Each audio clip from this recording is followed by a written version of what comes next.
Le titre du message, c'est ce que la bouche peut faire. Oh, qu'est-ce que la bouche peut faire? En ce temps des fêtes qui s'en vient, on va voir nos familles. Comment qu'on va se servir de notre bouche?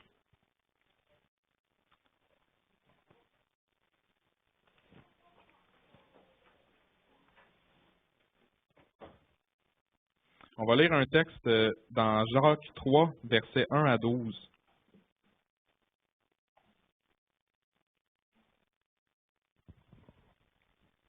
Vous pouvez vous lever pour la lecture.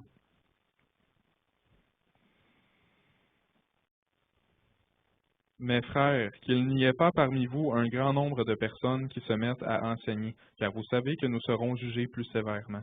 Nous bronchons tous de plusieurs manières. Si quelqu'un ne bronche pas en parole, c'est un homme parfait, capable de tenir tout son corps en bride. Si nous mettons le mort dans la bouche des chevaux pour qu'ils nous obéissent, nous dirigeons aussi leur corps tout entier. Voici, même les navires qui sont si grands et que poussent des vents impétueux sont dirigés par un très petit gouvernail au gré du pilote. De même, la langue est un petit membre et elle se vante de grandes choses. Voici comme un petit feu peut embraser une grande forêt. La langue aussi est un feu, c'est le monde de l'iniquité. La langue est placée parmi nos membres, souillant tout le corps et enflammant le cours de la vie, étant elle-même enflammée par la géhenne.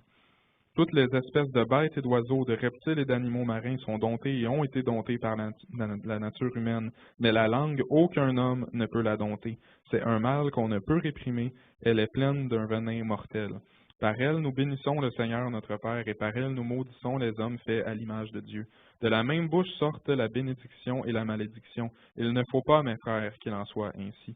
La source fait-elle jaillir de la même ouverture l'eau douce et l'eau amère? Un figuier, mes frères, peut-il produire des olives ou une vigne des figues?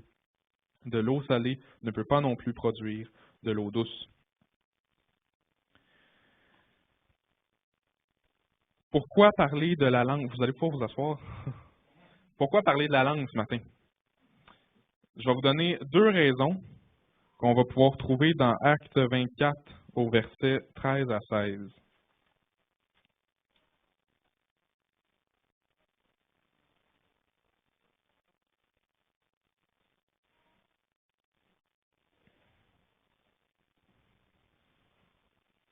En fait, c'est Paul qui est accusé devant les empereurs, devant différents empereurs, parce que, en fait, c'est pour le témoignage de l'Évangile.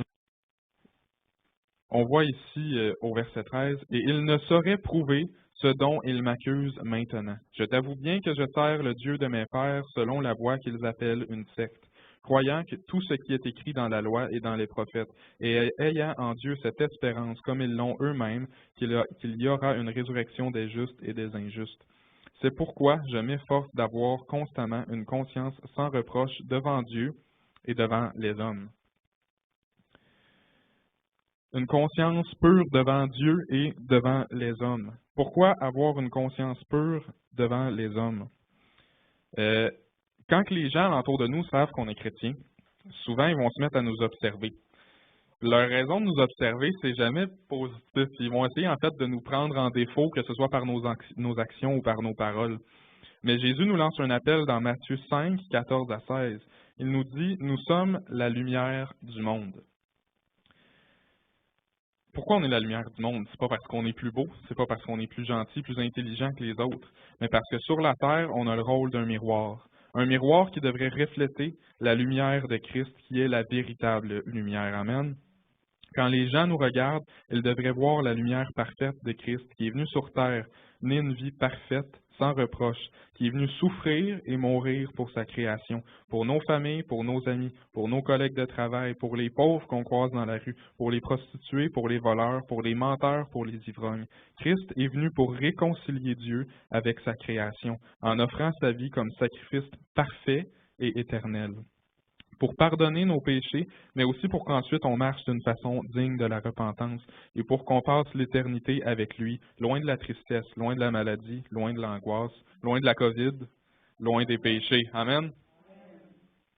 Mais si on agit et on parle comme les gens du monde, en quoi Dieu est glorifié? En quoi on permet à Dieu de sauver des âmes? La deuxième raison, c'est Paul, en fait, il s'efforce d'avoir une conscience pure devant Dieu. parce qu'il sait que Dieu est le grand rémunérateur.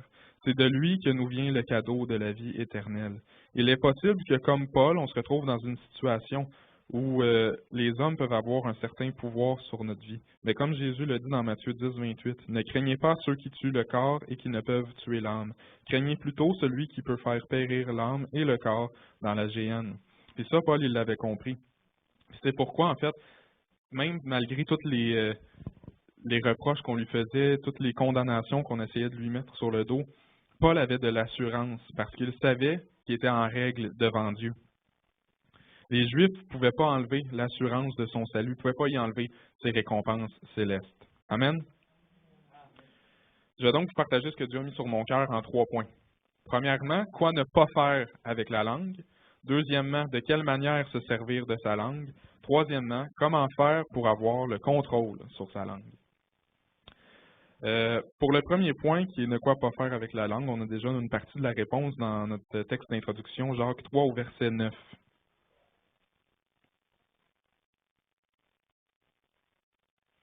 Par elle, nous bénissons le Seigneur, et par elle, nous maudissons les hommes à l'image de Dieu. Rappelons-nous, dans la Bible, la fois où il y a une prostituée qui a été prise, en fait, sur les faits, puis les gens l'amènent au milieu du peuple pour la lapider, comme c'était la coutume dans ce temps-là. C'est quoi qui a été l'intervention de Jésus? Jésus, il n'a pas lancé une pierre. Jésus a lancé au contraire une réflexion à tous les gens qui étaient alentour. Il leur a dit que celui qui n'a jamais péché lance la première pierre. Fait que tous, accusés par leur conscience, sont partis un après l'autre, puis il restait juste Jésus avec la femme. Puis Jésus lui a dit, va et ne pêche plus. En résumé, là, qui nous sommes pour juger, pour condamner, pour maudire les autres? La prostituée est pécheur comme je l'étais, puis elle a besoin de Dieu comme j'ai besoin de Dieu. Amen. On a un exemple à ne pas suivre dans Job 2 au verset 9.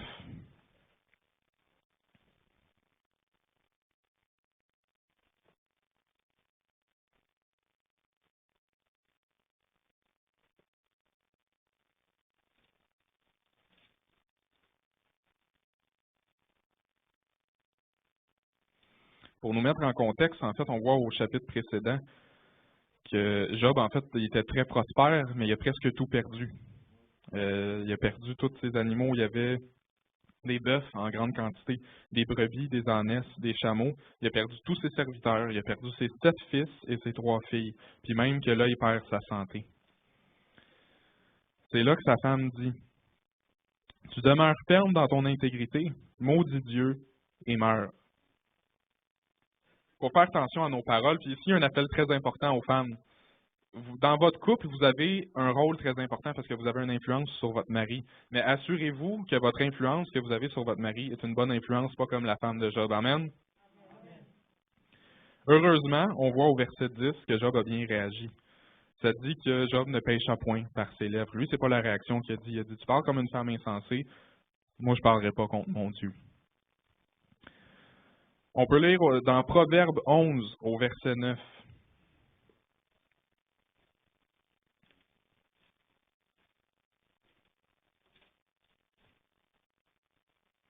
Par sa bouche, l'impie perd son prochain.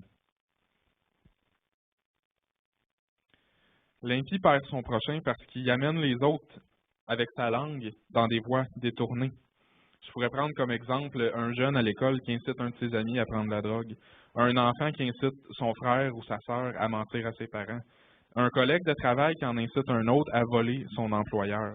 Voici d'autres raisons, d'autres choses en fait qu'il ne faut pas faire avec la langue. On devrait au contraire s'exhorter à pratiquer la justice, à parler avec vérité, à parler avec droiture. Amen.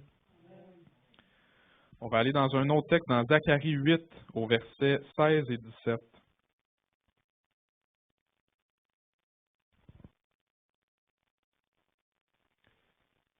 Voici ce que vous devez faire. Dites la vérité chacun à son prochain. Jugez dans vos portes selon la vérité et en vue de la paix.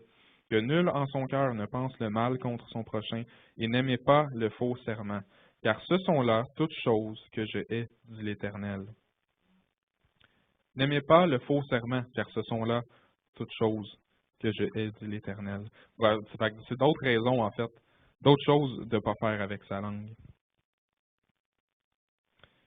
Mon dernier verset pour le premier point, qui est quoi ne pas faire, ça va être dans Proverbe 25, Proverbe 25, verset 28.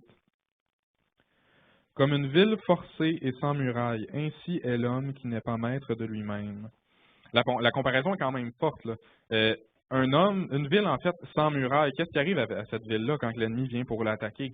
Certainement, elle va être détruite. De même, si un homme n'est pas maître de sa langue, si l'homme n'est pas maître de lui-même puis il parle avec légèreté, l'ennemi va s'en servir puis il va venir l'attaquer pour briser des familles, briser des couples, pour détruire des relations d'amitié. C'est pourquoi qu'il faut avoir nos murailles fortes puis contrôler notre être entier. Amen. Comme on approche de Noël, des festivités, je vais en profiter pour nous exhorter. Je veux juste dire, moi, j'ai rien contre l'alcool. Je suis pas pour ou contre. Pour moi, c'est une question de conviction personnelle. Mais dans le temps des fêtes, c'est très important, soit de boire avec modération ou de ne pas boire du tout, parce que ça accentue le problème dont je viens de parler. Ça réduit notre jugement, réduit le discernement. Puis l'ennemi, encore là, va s'en servir pour détruire des familles. Et combien de fois, dans des parties de Noël, on a entendu des histoires de familles qui ont été complètement détruites et que ça s'est fini à coups de poing au visage. L'alcool peut nous faire dire des choses qu'on peut regretter. C'est pour ça aussi qu'il faut faire attention à ça. Je ne tarderai pas plus sur ce point-là. Je vais maintenant passer au plus important. C'est quoi qu'il faut dire avec la langue? On a un bel exemple dans Ézéchiel 33, versets 2 à 9.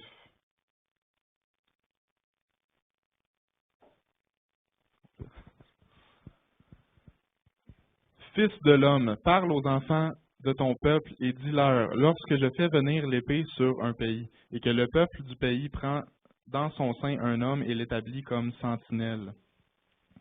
Si cet homme voit venir l'épée sur le pays, sonne de la trompette et avertit le peuple. Et si celui qui entend le son de la trompette ne se laisse pas avertir, et que l'épée vienne à le surprendre, son sang sera sur sa tête. Il a entendu le son de la trompette, et il ne s'est pas laissé avertir. Son sang sera sur lui. S'il se laisse avertir, il sauvera son âme. Si la sentinelle voit venir l'épée et ne sonne pas de la trompette, si le peuple n'est pas averti et que l'épée vienne enlever à quelqu'un la vie, celui-ci périra à cause de son iniquité, mais je redemanderai son sang à la sentinelle. Et toi, fils de l'homme, je t'ai établi comme sentinelle sur la maison d'Israël. Tu dois écouter la parole qui sort de ma bouche et les avertir de ma part. Quand je dis au méchant, méchant, tu mourras, si tu ne parles pas pour détourner le méchant de sa voie, ce méchant mourra dans son iniquité, et je te redemanderai son sang. Mais si tu avertis le méchant pour le détourner de sa voie, et qu'il ne s'en détourne pas, il mourra dans son iniquité, et tu sauveras ton âme. Et toi, fils de l'homme, dis à la maison d'Israël, vous dites, nos transgressions... non, je pense que c'était pas mal ça. Oui, c'était pas mal terminé. En fait, c'est ça. Tout ça pour dire que, frères et sœurs, on a le rôle de sentinelle. C'est un rôle important, voire même essentiel, en fait, en tant que chrétien, le rôle qu'on a de sentinelle. En ce temps des fêtes qui s'en vient, c'est quoi le rôle qu'on va avoir dans nos familles, dans nos parties de Noël? Est-ce qu'on va agir comme nos familles qui ne sont pas chrétiennes? Il faut pas. Il faut qu'on agisse comme des sentinelles. Il faut leur parler de Jésus. Il faut leur dire qu'il y a un danger qui s'en vient. On doit avertir, oui, les païens, nos familles, nos amis, nos collègues, tout le monde qu'on voit qu'il y a un danger qui vient et qu'il faut se repentir. Comme on l'a lu tantôt dans Acte 24, il y aura une résurrection des justes, mais aussi des injustes, qui est la colère de Dieu. Et on a le rôle de les prévenir pour qu'ils échappent au danger. Les avertir que Dieu est saint et juste, et qu'à cause de leurs péchés, ils se sont coupés de Dieu, et qu'ils doivent se repentir, oui, mais aussi après ça, marcher d'une façon digne de la repentance jusqu'à la fin, jusqu'à ce que soit il décède ou que notre Seigneur Jésus-Christ revienne. Jean-Baptiste nous a donné un bon exemple à suivre. Notre rôle n'est pas de prêcher un évangile bonbon pour faire plaisir aux gens. Notre rôle, c'est de prêcher la repentance, parce qu'il y a un danger qui s'en vient. Amen. On va lire un autre texte dans Acte 8, versets 26 à 40. Un ange du Seigneur, s'adressant à Philippe, lui dit, « Lève-toi et va du côté du midi, sur le chemin qui descend de Jérusalem à Gaza, celui qui est désert. » Et il se leva et partit. Voici un Éthiopien, un eunuque, ministre de Candace, reine d'Éthiopie, un surintendant de tous ses trésors, venu à Jérusalem pour adorer, s'en retournait, assis sur son char, et lisait le prophète Ésaïe. L'Esprit dit à Philippe, « Avance et approche-toi de ce char. » Philippe accourut et entendit l'Éthiopien qui lisait le prophète Ésaïe. Il lui dit, « Comprends-tu ce que tu lis? » Il répondit, « Comment le pourrais-je si quelqu'un ne me guide? » Et il invita Philippe à monter et à s'asseoir avec lui. Le passage de l'Écriture qu'il lisait était celui-ci. Il a été mené comme une brebis à la boucherie, et comme un agneau muet devant celui qui le tond. Il n'a point ouvert la bouche. Dans son humiliation, son jugement a été levé, et sa postérité, qui la dépeindra? Car sa vie a été retranchée de la terre. L'eunuque dit à Philippe, « Je te prie, de qui le prophète parle-t-il ainsi? Est-ce de lui-même ou de quelqu'un d'autre? » Alors Philippe, ouvrant la bouche et commençant par ce passage, lui annonça la bonne nouvelle de Jésus. Comme ils continuaient leur chemin, ils rencontrèrent de l'eau. Et l'eunuque dit, « Voici l'eau, qu'est-ce qui empêche que je sois baptisé? » Philippe dit, « Si tu crois de tout ton cœur, cela est possible. » L'eunuque répondit, « Je crois que Jésus-Christ est le Fils de Dieu. » Il fit arrêter le char. Philippe et l'eunuque descendirent tous deux dans l'eau, et Philippe baptisa l'eunuque. C'est un des rôles qu'on a, ça aussi, comme Philippe est dirigé par l'Esprit, va vers un homme qui lit sa Bible, mais qui ne comprend pas le sens de ce qu'il lit. Philippe est venu lui expliquer que ici, il parle de Jésus-Christ que quelque temps avant était mort et ressuscité, qui est venu vivre sur terre sans péché, sans reproche, et qui, à cause du témoignage qu'il rendait de Dieu et du royaume des cieux et de lui-même, s'est vu être maltraité, fouetté, couronné d'épines, s'est fait cracher au visage et crucifié comme un malfaiteur. Mais il a subi tout ça par amour pour nous, sans répliquer, sans dire un mot. C'est pour ça qu'il est comparé à une brebis qu'on amène à la boucherie et à un agneau muet devant celui qui le tond. C'est de cette façon qu'on doit se servir de sa langue. Amen. Dans 1 Pierre 4:11, on peut lire, il nous exhorte, en fait, je ne lirai pas, mais dans le fond, il nous exhorte à parler pas parler pour rien dire, mais que tout ce qu'on dise, ce soit dans le but de glorifier Dieu. Avant de parler, on devrait toujours se poser une petite question simple. Si Jésus était à côté de moi, est-ce que je dirais ce que je m'apprête à dire? Si la réponse est non, c'est mieux de mettre la main sur notre bouche. Prochaine façon d'agir avec la langue, en fait, mon prochain point pour les anciens de l'Église ici et ailleurs. Votre place est très importante dans l'Église. Il ne faut pas que vous restiez en silence, mais vous devez instruire les jeunes. Les jeunes d'âge, mais les jeunes aussi, les jeunes convertis, nouveaux chrétiens. Leur partager vos connaissances, votre expérience, pour que là où vous êtes tombés, les jeunes n'y tombent pas aussi. Et aussi pour partager des témoignages, des fois où Dieu a agi dans votre vie, puis dans la vie des gens alentour de vous, pour que la foi des jeunes grandisse, s'appuyant sur des preuves de ce en quoi ils ont mis leur foi. Amen. On va lire le psaume 149.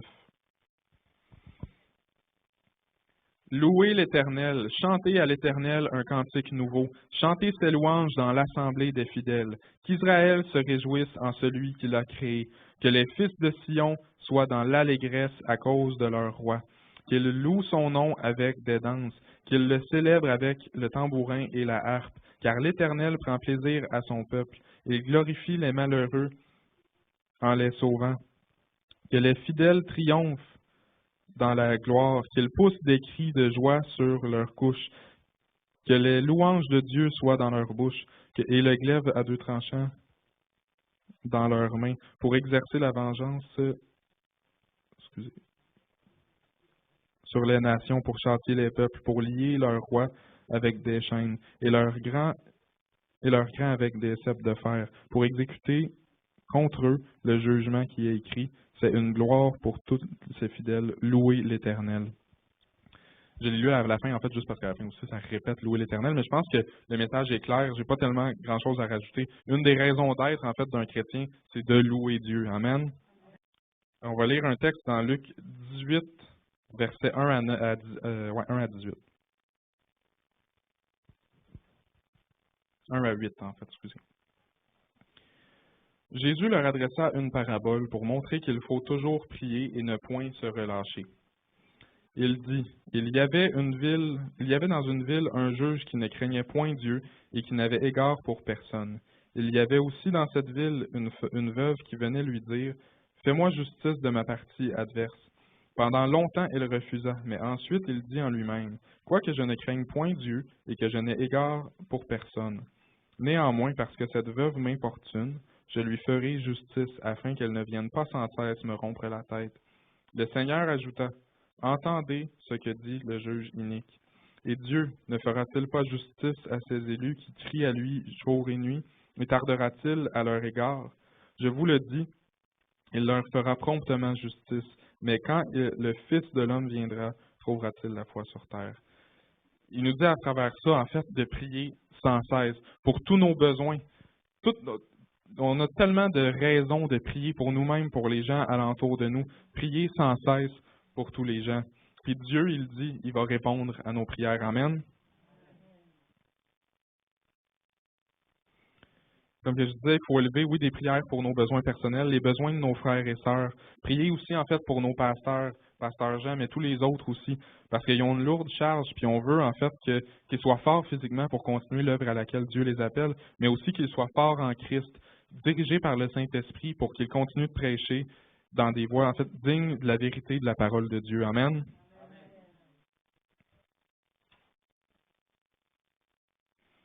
Une raison de prier aussi qu'on peut voir dans Luc 22 à 40, 22 verset 40. Priez pour que vous ne tombiez pas en tentation. Dans Matthieu 5 verset 44.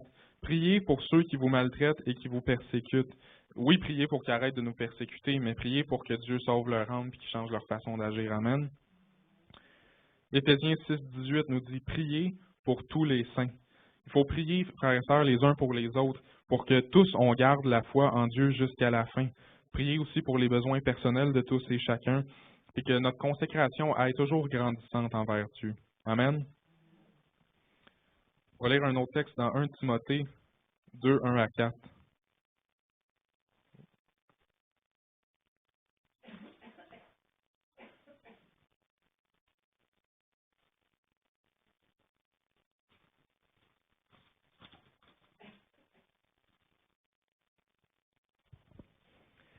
J'exhorte donc, avant toute chose, à faire des prières, des supplications, des requêtes, des actions de grâce pour tous les peuples, pour les rois et pour ceux qui sont élevés en dignité, afin que nous menions une vie paisible, tranquille et en toute piété et honnêteté.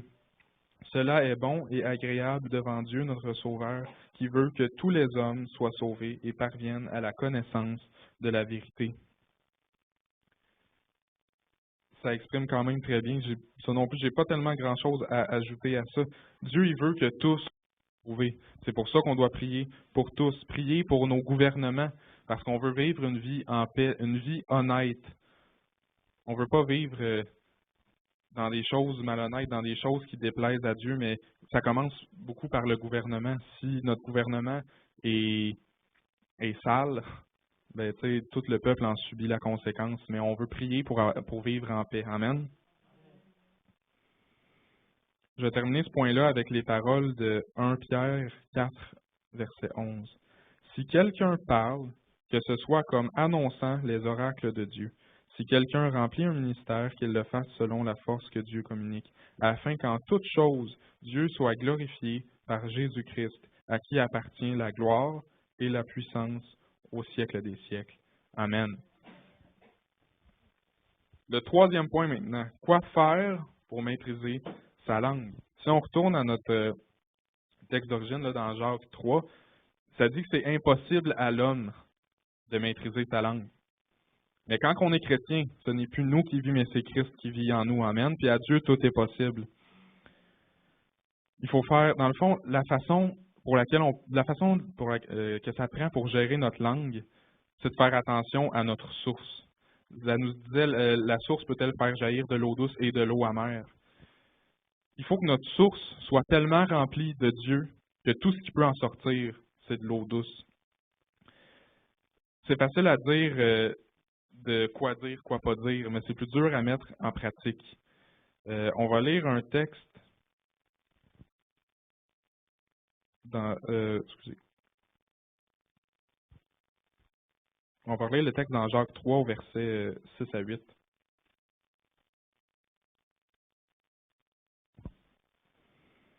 La langue aussi est un feu, c'est le monde de l'iniquité. La langue est placée parmi nos membres, souillant tout le corps et enflammant le cours de la vie, étant elle-même enflammée par la géhenne. Toutes les espèces de bêtes et d'oiseaux, de reptiles et d'animaux marins sont domptés et ont été domptés par la nature humaine. Mais la langue, aucun homme ne peut la dompter. C'est un mal qu'on ne peut réprimer. Elle est pleine d'un venin mortel. Fait que c'est là que je disais que, comme on dit, c'est Christ maintenant qui habite en nous. On va lire un autre texte dans Matthieu 15, au verset 17 à 20.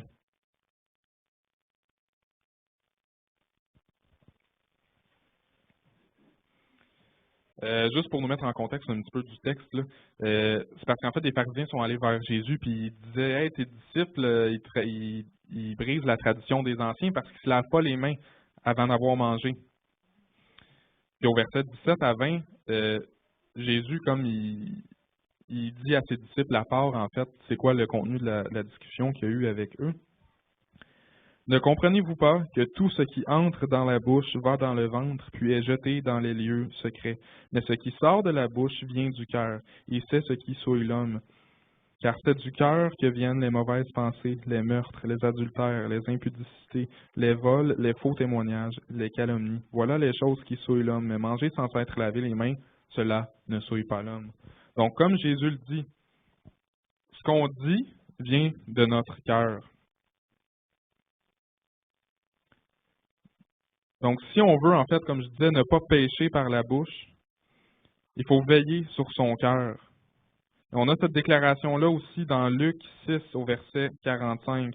L'homme bon tire de bonnes choses de son bon trésor, du bon trésor de son cœur, et le méchant tire de mauvaises choses de son mauvais trésor, car c'est de l'abondance du cœur que la bouche parle. Le psaume 37, versets 30 et 31 nous dit « La bouche du juste annonce la vérité et sa langue proclame la justice. Pourquoi? Parce que la loi de son Dieu est dans son cœur. Ses pas ne chancellent pas. » La façon, il réussit à parler avec justice parce que son cœur est rempli de la loi de Dieu. Dans le psaume 15, on va tourner dans nos Bibles.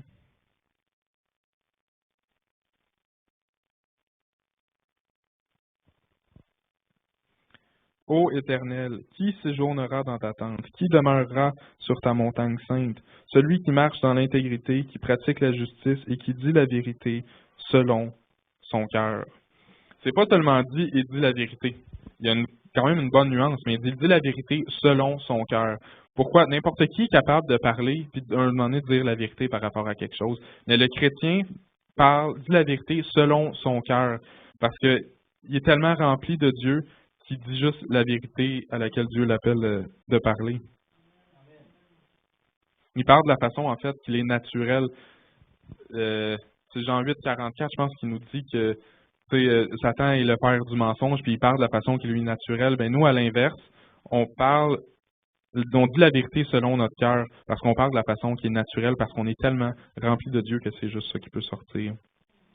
Donc, si on veut bien contrôler sa bouche, on doit détruire, aussitôt qu'il y a une mauvaise pensée qui arrive, on doit la détruire pour pas qu'elle prenne racine dans notre cœur, puis qu'ensuite ça sorte par la bouche. Si on veut contrôler notre bouche, on doit gérer ce qu'on laisse entrer dans notre cœur. Peut-être que certains d'entre vous ont déjà entendu ont déjà entendu la phrase en fait qui dit « Dis-moi ce que tu manges et je te dirai qui tu es ». C'est une petite phrase qui va beaucoup plus loin que la nourriture qui nourrit le ventre. Quelle nourriture laisses-tu entrer dans ton cœur? Quelle musique écoutes-tu? Qu'est-ce que tu regardes à la télé? Avec quel genre de personnes tu tiens? Quelle discussion que tu as avec eux?